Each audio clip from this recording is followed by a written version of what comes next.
Good morning to all of you. Welcome back to my channel. अगर आपने subscribe नहीं किया तो प्लीज़ सब्सक्राइब कर लीजिए। आज है 19 सितंबर 2025 और हम बात करेंगे इंडियन एक्सप्रेस न्यूज़पेपर के एडिटोरियल पेज की। पेज नंबर 12 पे ये दो आर्टिकल दिए हुए हैं। तो यहाँ पे दो आर्टिकल दिए हुए हैं। यूरोपियन यूनियन ओवरचर, ओवरचर होता है प्रस्ताव, एंड फेड पिवोट। यहाँ पे फेडरल बैंक के बारे में बात हो रही है, यूएसए के बारे में। तो दोनों आर्टिकल बहुत इंपॉर्टेंट हैं, जल्दी से कवर करेंगे और आपको सब चीज़ें जो भी आपको इंपॉर्टेंट लगे नोट करके देख सकते हैं, नहीं तो रिपीट करके देख सकते हैं वीडियो को। तो यहाँ पे बात होगी स्पोकन इंग्लिश के बारे में, या मेंस आंसर राइटिंग कंटेंट आपको मिल जाएगा किसी भी स्टेट पीसीएस के लिए, या एसएससी के लिए भी आप अपनी वोकेबलरी, बैंकिंग के लिए वोकेबलरी यहाँ से तैयार कर सकते हैं। तो न्यूज़पेपर की पीडीएफ आपको टॉपिकल ई पेपर के नाम से टेलीग्राम चैनल है, यहाँ पे इंडियन एक्सप्रेस और द हिंदू न्यूज़पेपर की पीडीएफ फ्री में प्रोवाइड करा दी जाती है। तो यूरोपियन यूनियन के ओवरचर होता है प्रस्ताव, मतलब कोई आपके सामने प्रस्ताव आता है कि भाई ऐसे ऐसे करेंगे, तो अभी फ्री ट्रेड एग्रीमेंट, मतलब एक दूसरे पे जो टैरिफ है कम लगाएंगे उसके बारे में बात हो रही है। क्योंकि यूएसए के साथ तो हमारी टेंशन चल रही है, क्योंकि यूएसए ने 50% जो टैरिफ लगा दिया है, तो उसी का अल्टरनेट हम खोज रहे हैं ताकि हमारा बिजनेस बना रहे। तो स्ट्रेटजिकल शिफ्ट हुआ है इस दोनों के बीच में, संबंध इकोनॉमीज के लेके भी बढ़े हैं और चाइना का फैक्टर भी है दोनों को क्लोज आने में, और हम सिक्योरिटी एंड डिफेंस में भी कोऑपरेशन कर रहे हैं। और रशिया यूक्रेन चैलेंज ये है कि रशिया और यूक्रेन का जो है चैलेंज बना हुआ है, क्योंकि यूक्रेन पे अटैक कर रखा है यूएसए ने, और हम यूएसए से बहुत सारा तेल खरीदते हैं। तो यही जानेंगे क्या लिखा हुआ है इसमें। ब्रसेल्स बेल्जियम की कैपिटल है, यूरोपियन यूनियन कंट्री है। न्यू स्ट्रेटजी, एक नई नीति है उनकी। डॉक्यूमेंट दिखाया उन्होंने। सोज दिखाता है कीननेस, उत्साहपन। टू रिकग्नाइज, पहचानने के लिए या मानने के लिए न्यू दिल्ली को एज ए वैल्यूएबल पार्टनर, जिसको इंपॉर्टेंट दी जा सकती है, कीमती पार्टनर, साझेदार। In shaping global order, shape करने में ग्लोबल लेवल का जो ऑर्डर है। ऑर्डर क्या होता है? एक चीजों को आगे पीछे लगाना। द ईयू, यूरोपियन यूनियन अपोस्ट्रोफियस का latest strategy document on India. तो स्ट्रेटजी डॉक्यूमेंट हुआ है इंडिया पे। स्ट्रेटजी होता है रणनीति बनाई है। इशूड दिस वीक, इस वीक में किया गया है। मार्क्स, ये निशान लगाता है, वर्ब की फर्स्ट फॉर्म के साथ एस ये लगाता है। ए डेफिनेटिव मोमेंट, एक बहुत ही इंपॉर्टेंट मोमेंट, डेफिनेटिव पक्का moment in the evolution. Evolution होता है ग्रोथ ऑफ दिल्ली रिलेशन। किसके रिलेशन? दिल्ली गवर्नमेंट के रिलेशन विद ब्रुसेल्स, मतलब दिल्ली, मतलब ये कैपिटल के बारे में बात हो रही है इंडिया की। तो दिल्ली के जो इंडिया के रिलेशन है ब्रुसेल्स के साथ, उसकी कैपिटल के बारे में बात हो रही है, बेल्जियम की। Long defined by mutual neglect, long मतलब लंबे टाइम तक इनको डिफाइन किया गया था रिलेशनशिप को। म्यूचुअल नेग्लेक्ट, एक दूसरे को नेग्लेक्ट कर रहे थे, अनदेखा कर रहे थे। This had begun to change in 21st century. Had begun, past perfect tense, यह हो चुका था। बिगन, स्टार्ट हो चुका था। To change in 21st century, 21वीं सेंचुरी जो होती है, 100 साल को बोलते सेंचुरी, और ये अपनी जब 2001 से स्टार्ट हुई थी। But the two sides had struggle to boost partnership quickly. But जो दोनों साइड थी स्ट्रगल कर रहे थे, प्रॉब्लम फेस कर रहे थे। Had struggle, past perfect tense same, कर रहे थे to boost partnership quickly in the last few year, पिछले कुछ वीक सालों में। There has been a determined, has been verb की थर्ड फॉर्म कैसे? Present perfect continuous tense. Has been a determined effort, ये पैसिव फॉर्मेट हो गया। Has been verb की थर्ड फॉर्म कैसे आती है? नहीं, अगर मान लो प्रेजेंट परफेक्ट कंटिन्यूअस टेंस आता तो बीन के बाद वर्ब की फर्स्ट फॉर्म प्लस आईएनजी आता, बट यहाँ पे थर्ड है तो पैसिव फॉर्मेट है, क्योंकि यहाँ पे देखो बाई करके ब्रुसेल्स एंड दिल्ली लगा है, तो इनके द्वारा एक काम किया गया। हैज बीन डिटरमाइंड एफर्ट प्रयास by Brussels and Belgium to plug the gap. Plug the gap का मतलब होता है कि कोई भी लूप होल है, मान लो कोई किसी चीज में खामी है, उसको गैप को क्लोज करना। Between the promise of partnership and it's performance, जो प्रोमिस किसके बीच में था कि जो वादे किए गए थे, या फिर जो परफॉर्मेंस थी, इसका काम था, उसमें गैप था, तो उसको प्लग करने की कोशिश की है। ट्रबल्ड बाय असर्शन, ट्रबल्ड दो परेशानी डालेगी, किसके द्वारा? असर्शन, असर्शन दावा करना ऑफ रशिया। असर्शन मतलब ये अपना दावा करता है, वहां पे डोमिनेंस फैलाना चाहता है असर्शन के द्वारा। The muscular economic policy of China, तो ये जो इशू हम मतलब ये प्रॉब्लम से घिरा हुआ था, कौन से रशिया असर्शन कर रहा है यूरोपियन यूनियन के ऊपर। मस्कुलर इकोनॉमिक पॉलिसी मतलब मजबूत है। मस्कुलर मतलब क्या होता है? मस्कुलर को हम डिफाइन करते हैं स्ट्रॉन्ग से, एक आर्थिक नीति है चाइना की। And the disruption of historic US alliance by president Donald Trump, historic disturbance हुआ है, इन्होंने यूरोपियन यूनियन पे भी टैक्स लगा दिया है Donald Trump. Europe is in the middle of rebooting relationship with other powers. तो यूरोप तो मिड में है, ये यूएसए और उधर इंडिया के बीच में, तो ये मिड में है। रिबूट, दोबारा से रिबूट, जैसे आपका मोबाइल रिबूट होता है ना, दोबारा से री एनर्जाइज करना रिलेशनशिप को, संबंधों को with other powers. Its latest reach to, तो रीच आउट हुआ है, मतलब लेट आउटरीच, आउटरीच मतलब पहुंचना, पहुंचना कहाँ पे, इंडिया में। Is a part of that effort, उस प्रयास का एक पार्ट है। फ्रेम्ड एज ए, इसको माना गया comprehensive strategy and agenda. Comprehensive होता है व्यापक, पूरा अमालगमेटेड चीजों को इंक्लूड करके स्ट्रेटेजिक रणनीति, agenda to deepen broaden and better coordinate, coordinate सहयोग बनाना, कोऑपरेशन सहयोग, कोऑर्डिनेट मतलब एक सामंजस्य बैठाना, कोऑपरेशन सहयोग में। और EU strategy is blend, blend होता है मिक्स ऑफ एम्बिशन, आकांक्षाएं एंड द प्रैग्मेटिज्म, प्रैक्टिकलिटी के बारे में है। In stating that India success benefits with EU, तो इंडिया की जो सक्सेस है ना बेनिफिट करेगी ईयू को, just as EU success benefiting it as a indispensable partner in shaping international order. तो ये कह रहे हैं कि ईयू को बेनिफिट करेगा इंडिया, इंडिया को EU.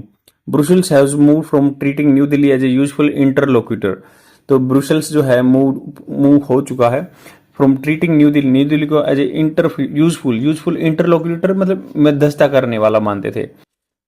To recognize that it is a indispensable, मतलब नेसेसरी चीज हो गई है, जिसको टाला नहीं जा सकता, पार्टनर हो गया शेपिंग द इंटरनेशनल ऑर्डर को। EU is the second most important commercial partner of India, तो सेकंड मोस्ट इंपोर्टेंट पार्टनर है इंडिया के लिए after the US bilateral goods and trade has climb to $120 billion. तो ये dollar नहीं है, ये यूरो है, तो क्योंकि यूरोपियन यूनियन में करेंसी यूज होते यूरो। तो दूसरा पार्टनर है यूएसए के बाद, यहाँ पे $100 बिलियन का हमारा बिजनेस होता है, और सर्विसेज हम जो देते हैं जैसे डॉक्टर, इंजीनियर वगैरह, वो $60 बिलियन की देती हैं। Yet India still accounts for less than 2.5% of EU total trade, हालांकि ईयू जितना ट्रेड करता है ना इंडिया के साथ 2.5% से भी कम ही होता है। ईयू देयरफॉर इसलिए focus on the securing A far reaching, दूर तक पहुंचने वाला फ्री ट्रेड एग्रीमेंट जो लंबे टाइम तक काम आएगा with India and reduce tariff and non tariff barrier के बारे में सोच रहा है। एंड अनलॉक्स द इनॉर्मस बहुत बड़ा पॉसिबिलिटी ऑफ ट्रेड, व्यापार की जो बड़ी पॉसिबिलिटी है, संभावना है, वो खोल रहे हैं। Investment flow, foreign direct investment पैसा लगाएंगे यहाँ पे between Europe and India after years of drift मतलब देखो पुश ड्रिफ्ट क्या होता है, जैसे मान लो आपकी गाड़ी बाइक ड्रिफ्ट करते हैं ना, तो साइड में मूवमेंट को करते हैं, बट यहाँ पे ड्रिफ्ट का मतलब है पुश करना, नज करना। तो after years of drift India is now equally committed to an early conclusion of the FTA. तो इंडिया बहुत इक्वली कमिटेड है, कमिटेड वादा करना, अर्ली कंक्लूजन पहले से ही कंक्लूड मतलब लास्ट पे पहुंचना एफटीए पे, buffeted by a massive and persistent trade deficit with China.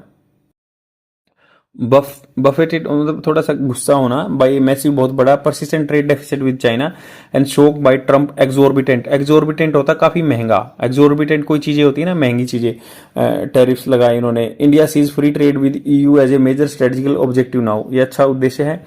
EU also frames, EU भी अपना बनाना चाहता है। India is rapidly expanding manufacturing technology hub hosting, तो ईयू भी देखता था कि इंडिया को रैपिडली एक्सपेंड मैन्युफैक्चरिंग बढ़ रही है, यहाँ पे टेक्नोलॉजी हब बढ़ रहा है। Hosting nearly half of the global capability centres, तो बहुत सारे कैपेबिलिटी सेंटर्स को होस्ट कर रहा है। India appreciates Europe as in search, as मतलब ये इसको फायदा मिला हुआ है क्योंकि यूरोपियन यूनियन रिसर्च में अच्छे हैं, रेगुलेशन में and green and digital technology में। Together they could gain, could मतलब फ्यूचर में हो सकता है, गेन कर सकते हैं। EU India innovation hubs a startup partnership, startup करने के लिए पार्टनरशिप या काम कर सकते हैं एआई में, सेमीकंडक्टर में एंड आउटर स्पेस में, ये प्रोग्राम यहाँ पे काम कर सकते हैं। In the emerging multipolar world, मतलब अलग अलग पोल में बटा हुआ ना पूरा संसार। ईयू आल्सो रिकग्नाइज, ईयू भी रिकग्नाइज करता है कि ग्रोइंग सैलियंस जो होता है, मतलब बोलते हैं ना सैलियंट फीचर, इसके अच्छे अच्छे गुण क्या है, of security cooperation with India, तो उसकी महत्वता बढ़ रही है, सिक्योरिटी कोऑपरेशन बढ़ेगा इंडिया के साथ। The plan EU India security and defence partnership, security और डिफेंस में एंकर कोऑपरेशन, एंकर जैसे होता है ना कि आपको बांध के रखते हैं एंकर, तो एंकर ये बढ़ाएगा, बांध के रखेगा। कोऑपरेशन सहयोग on maritime security and defence industrial expansion, या डिफेंस की इंडस्ट्री एक्सपेंशन होगा। And modernisation, cyber and hybrid threats, जो मतलब साइबर थ्रेट्स आ रहे हैं उनके लिए काम करेंगे। काउंटर टेररिज्म या टेररिज्म को, आतंकवाद को रोकने का, या क्राइसिस मैनेजमेंट का काम करेंगे। Yet the war in Ukraine cast a long shadow, तो यूक्रेन में जो वार चली हुई वो थोड़ा सा एक मतलब काला छाया टाइप में है, जो हमारे रिलेशनशिप में ग्रे एरिया है। EU is not on the same page. हम सेम पेज में होता है कि दोनों की एक बात होना। With Delhi on India oil imports, India oil import करता है, defence ties with Moscow, Russia के साथ। दिस इज नॉट सरप्राइजिंग, ये कोई सरप्राइज करने वाली बात नहीं है। गिवन द फैक्ट मतलब चीज को देखते हुए that Europe is now in the middle of the prolong and unwanted war with Russia. Mid में चला गया, प्रोलॉन्ग होता है बहुत लंबा, एलोंगुलेटेड, खींच गई है वार, अनवांटेड जो चाहते नहीं थे रशिया के साथ। Since Moscow invasion of Ukraine in early 2022, early 2022 में मॉस्को का जो अटैक हुआ था यूक्रेन में। It is time tough for India, बहुत टफ टाइम है to stop seeing Europe through the eyes of the Russia. तो बहुत ही टिपिकल है कि भाई ये देखे, अपने आप को रोके यूरोप को आईज ऑफ द रशिया के। इट हैज सिंस इंडिपेंडेंस, जब से इंडिपेंडेंस हुआ है, वाइल मतलब हमने रशिया की आईज से देखा यूयू को। While Delhi must maintain a productive relationship, Delhi को मनाना चाहिए, मेंटेन करना चाहिए productive relationship with Moscow. It also needs to balance ties with Brussels and Moscow. The rapidly rising stakes in India relationship, stakes मतलब जो इसकी साझेदारी है, जिम्मेवारी है, स्टेक्स इसके हिस्से बढ़ रहे हैं रिलेशनशिप में। EU यूनिक रिक्वायर सच ए रिकैलिब्रेशन, दोबारा से कैलिब्रेशन होता है, दोबारा से जांच करना, चीज़ों की अच्छे से उसको ठीक ठाक करना, मेजर करना। तो यूरोपियन यूनियन के साथ रिक्वायर करेगा ऐसे कैलिब्रेशन के बारे में। आई होप आपको समझ में आया होगा। ये नेक्स्ट आर्टिकल पहले से ही 11-12 मिनट की वीडियो हो चुकी है, तो नेक्स्ट आर्टिकल को मैं ऐसे ही बता देता हूं कि जैसे यूएस जो सेंट्रल बैंक है ना, वहां पे जैसे यहाँ पे RBI होता है, उसने रेट कट कर दिए हैं आफ्टर दी 9 मंथ्स, 9 महीने बाद, मतलब 3 क्वार्टर चले गए। और it needs to ensure price stability and maximum employment, price stability चाहते हैं और मैक्सिमम एम्प्लॉयमेंट। यहाँ पे क्या होता है, 100 पैसे को 100 बेसिस पॉइंट में बांट दिया जाता है, और जैसे रेट कट हुआ है 25 बेसिस पॉइंट रेट कट हुआ है, तो इससे क्या है, अपने जो शेयर मार्केट वगैरह में भी थोड़ी सी चेंजमेंट आती है। क्योंकि गवर्नमेंट ने मान लो और वहाँ के फेडरल रिजर्व ने रेट कट कर दिया, तो आदमी लोन लेंगे, लोन आदमियों के पास ज़्यादा होगा, तो थोड़ा सा मतलब चीज़ों की डिमांड बढ़ेगी। डिमांड बढ़ेगी तो ऑटोमेटिकली क्या है, डिमांड बढ़ेगी तो प्रोडक्शन ज़्यादा होगा, प्रोडक्शन ज़्यादा होगा तो इकोनॉमिक ग्रोथ ज़्यादा होगा। ये काम इसलिए होता है। बट इसका थोड़ा सा एक रेपरकेशन भी ये रहता है कि आदमियों के पास पैसा ज़्यादा होगा ना, तो वो चीज़ें ज़्यादा मतलब सप्लाई कम होगी, और आदमियों के पास पैसा ज़्यादा होगा तो महंगाई भी बढ़ेगी। तो गवर्नमेंट का यही काम रहता है कि भाई अपने मेंटेन करें महंगाई को भी और ग्रोथ को भी, दोनों को पैरेलल में लेके चलें, यही उन्होंने काम किया है।